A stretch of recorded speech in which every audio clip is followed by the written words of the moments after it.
What's up, guys? Welcome back to another episode of Behind the Facade. I am your host, Gavin J. Gallagher, and on this podcast, I explore the mental and emotional game often playing out subconsciously, both in your mind and the mind of everyone else in the real estate or property investment market. The key to success in this game is to master your mindset and behavior, to take control of your thoughts, your emotions, and most importantly, your ego. Welcome to the show. Guys, real quick before we begin, just want to ask you a quick favor.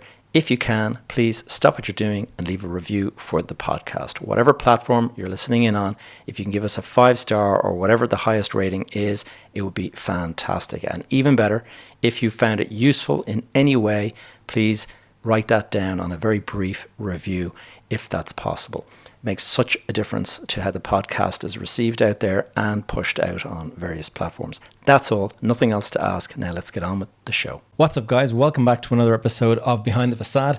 I was speaking with a couple of people in the last couple of days and they told me that they are listeners to the podcast. So I would like to say a quick hello to a couple of old friends.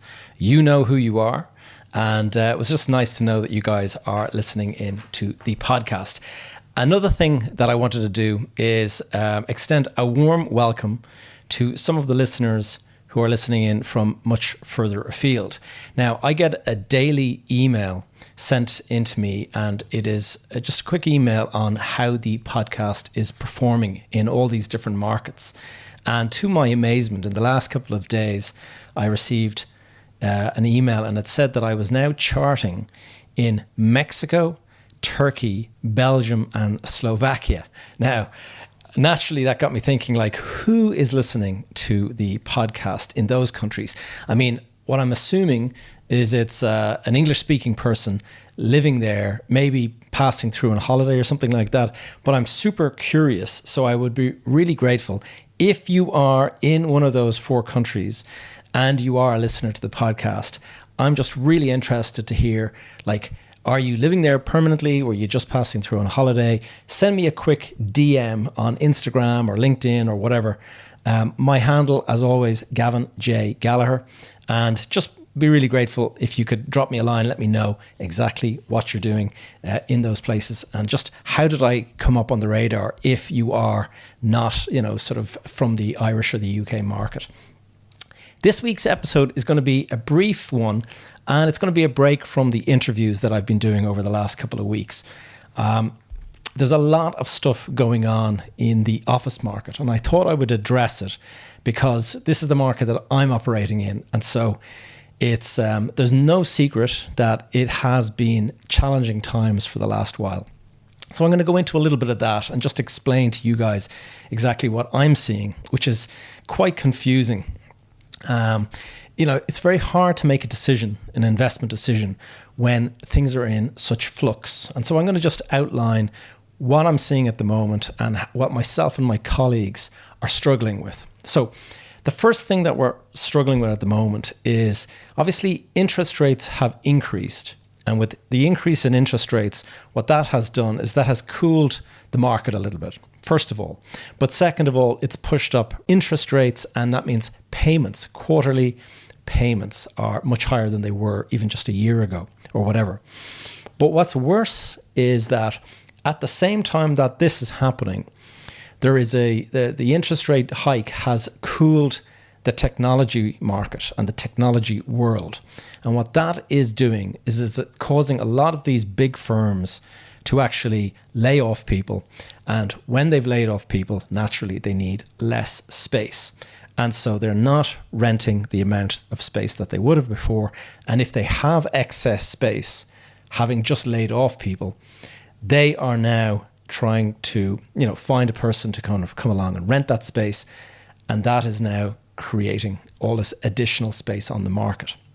So it's not great. What we call this space, so let me just explain. There are 2 types of space that come onto the market.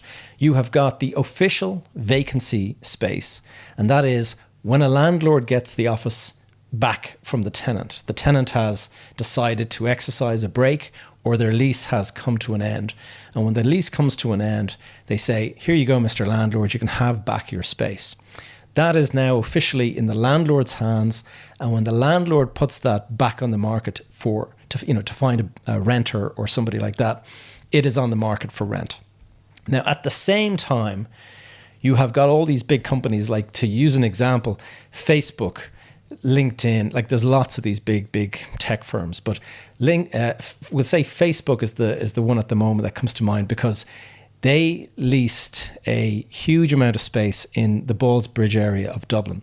And I think they took 350,000 square foot of space in Fibonacci Square. And that 350,000 square foot of space, they signed for it, they're committed to it. I think they pay 35 million a year in rent or something like that. And what is now happening is that space is surplus to their needs. They do not need that space, but they're committed to it for long term. So what are they doing? They're putting it back on the market to rent. We call this grey space. That is, it's not officially vacant space because it is rented to Facebook, but Facebook have now put it on the market to rent to somebody else, some other tech firm. They would like to come in and rent it from them.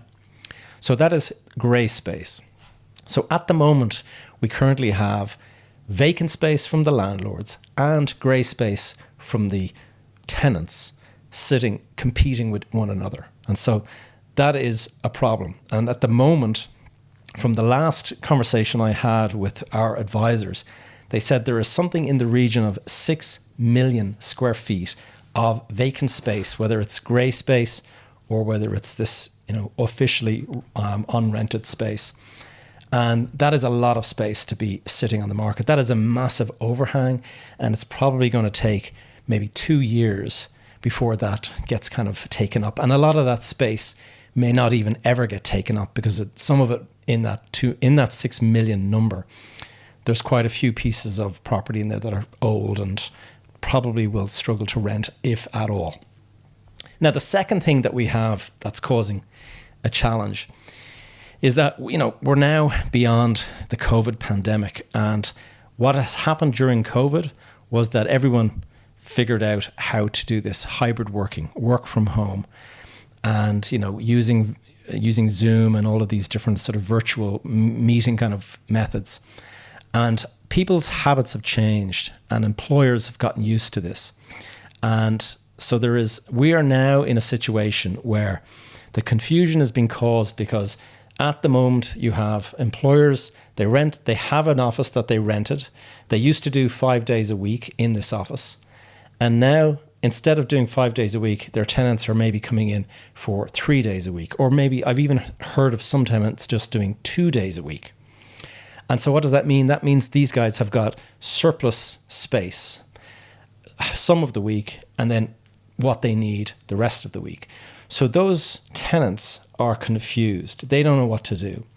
They're thinking to themselves, what are we doing with all of this vacant space on Monday and Friday, we'll say? Why don't we just reconfigure the office? Everyone moves to, say, hot desks, and so we'll only need half the amount of space and people can come in at different times. The problem is people still want to come in midweek and they want to take Monday and Friday off. And that seems to be the habit that has built up. Certainly you see it on the roads with traffic and things like that. And so it means that on Monday, Wednesday, Thursday, you've got the office actually overcrowded. And the rest of the week, then, it is completely undercrowded. So there's confusion around that. And also, nobody knows how long this is going to last for. I mean, there will be some people out there who believe that this is just the new world, that we are never going to go back to 5 days a week in the office. And, there's a lot to be said for it. It could well be the case. Certainly, some industries have adapted better than others. I've heard, though, professional firms like architects and engineers and stuff, those guys will not be going back, will not be changing the way they've always done it. And that is because young people, graduates, they need constant training in order to, move forward with their careers. If you're working at home for 3 or 4 days of the week, you're just not going to learn the same as the people that are in the office. And so because of that, in fact, the people that took 2 years off, nobody took 2 years off, but the 2 years that was caught up in the pandemic, anyone who spent 2 years in the pandemic, what a lot of professional firms are noticing now is that those people that spent 2 years at home, that their careers have been somewhat stifled by this, and that the new people that are 2 years behind them in age are actually at the same level of them in terms of expertise because they're back in the office and they're getting exposure. So this is really interesting. And it means that there's still a debate there as to which way it's going to move forward.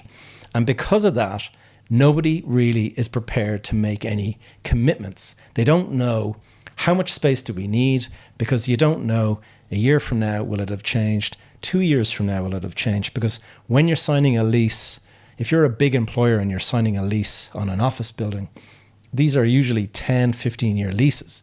So you're not going to enter into a 15-year lease when there's such uncertainty. So that is another issue that we're dealing with.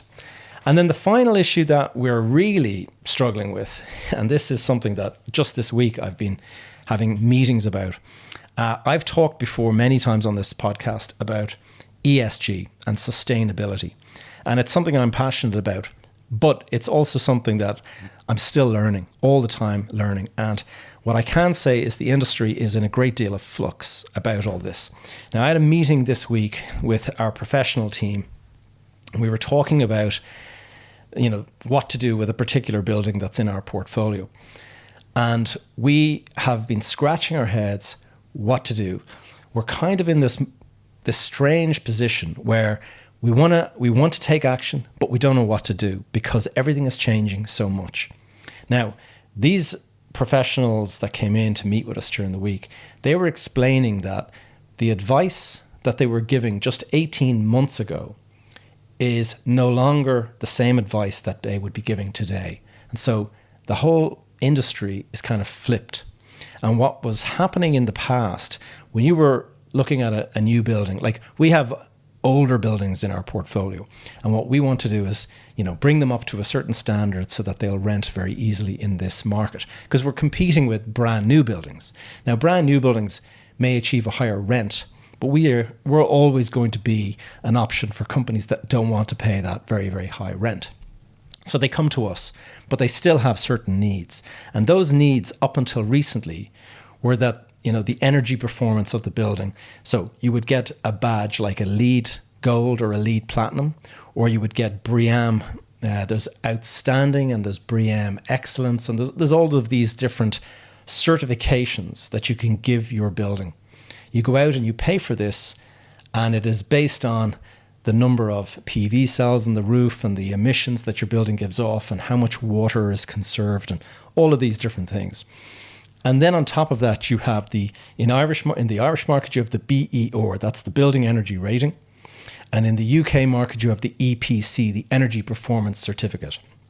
Those are typically an A or a B or a C or a D or whatever. So if you're in a house, your house is really old, like a kind of a Georgian house, it's probably going to be a G or an E or an F or something like that. If you're in a brand new building, like the houses that we're building at the moment are all A-rated houses. But with buildings, it's similar. And so we have a building in our portfolio that is currently either D or a C, and we need to bring that up either to a B or an A. And we've been just trying to decide which one is, most appropriate. And some people will say it has to be A, but other people will say if you're not going to get the rent, then why would you move it to an A? Because you're competing with brand new buildings versus dated, well, we'll not say dated, but last generation buildings. And so there's an argument for not going the full hog on your refurb and instead just going for, say, a B rating. These are the things that have been discussed in the past. But now we're looking at even more changes. And so, like recently I was reading about NZEB buildings. So that is near zero energy buildings. But that is about to give way to ZEB, zero emission buildings. And so this is all about the decarbonisation and the reduced carbon footprint and all this kind of stuff. But what's super confusing is these guys were explaining to us that there's a building that's quite recently built, we'll say 3 or 4 years old, and it was given a LEED Platinum badge, which means it's the highest energy, sustainability rating that you can get on your building. And having said all that, the way the building has been used and the amount of energy that it produces, that is required to run the building, that it is now deemed that building is quickly approaching a stranding date. And a stranding date is the point at which it's no longer sort of viable as a building for your investment. And so this was very unusual. And this is because of a thing called the energy use intensity. And this is a metric now that is being used. And it's the EUI. And it's the energy consumption of the building per floor area unit. And so here in the Irish market, we're probably going to be using kilowatt hour per meter squared. Now, if this is all very confusing, it's confusing to us as well. But what was really interesting is this new building that is LEED Platinum, so it has the badge for the highest sustainability. But because it's got all of this equipment that tenants like to have, it actually has a huge amount of energy usage. And because of that, it is actually deemed that it will approach its stranding date quite soon, which was a complete shock to us. And by comparison, an much older building that doesn't even have air conditioning is further away from its stranding date because it has much lower energy usage. Now, having said all that, it's probably still going to be difficult to rent because of its age and things like that. But stranded assets is a big issue in this market now. And that is because the cost of refurb is often greater than the value of the building after the refurb is complete. And so it is stranded. It's effectively, you can't do anything with it. And so people that are sitting on assets that are potentially going to end up in a stranded situation, they're now looking at a major devaluation of those assets. So it's quite a concerning situation. So it makes it very difficult to predict what to do. Like, do you rush in and go and do something and make a big investment in your building and then find that the market has once again shifted direction and it's no longer looking at that? It's no longer looking at badges, no longer looking at energy usage. It's looking at some other item. And so you've made this big investment and suddenly now you're looking at something else. So a lot of flux and a lot of indecision around what is the right thing to do. And if you don't know what to do, then you simply sit on your hands because you could make a big investment and it was the wrong decision. And then you've spent your money and you don't have any way of recovering that. So big dilemma, a lot of issues out there. And, I'm not suggesting that I have the answers by any means. I'm just letting you know some of the things that are causing confusion in the market. The jury is still out. Anyway, thanks for taking the time to listen in this week, or indeed to watch if you're looking in on YouTube. I'm going to be bringing back my first return guest next week. I'm actually interviewing him tomorrow, Mr. Adam Lawrence. Now, Adam is from Birmingham. He's a big residential landlord in the UK. And I spoke to Adam about 2 years ago and on episode number 48. I'll put a link down below. But for those of you watching on YouTube, I'll actually put a link to I'm going to put out what I call my Rewind series. And that is going to be where you can actually watch the interview. I never published that video before. So that's it, guys. Short episode this week. Thanks for tuning in, and I will catch you next week. Thank you for tuning in to another episode of Behind the Facade. If you have any questions or topics you'd like me to cover in future episodes, please connect with me via the Facebook group that is called Behind the Facade Community. Alternatively, you will find me on social media. My handle is Gavin J. Gallagher. You can stay up to date with all of my content and the various projects I'm working on over on my website, gavinjgallagher.com. And while you're there, please do add your name to the Join My Tribe thing over on the right-hand side. This will ensure you're kept up to date via my weekly newsletter. All of these links are in the show notes below. That's all for now. I will see you guys in the next episode.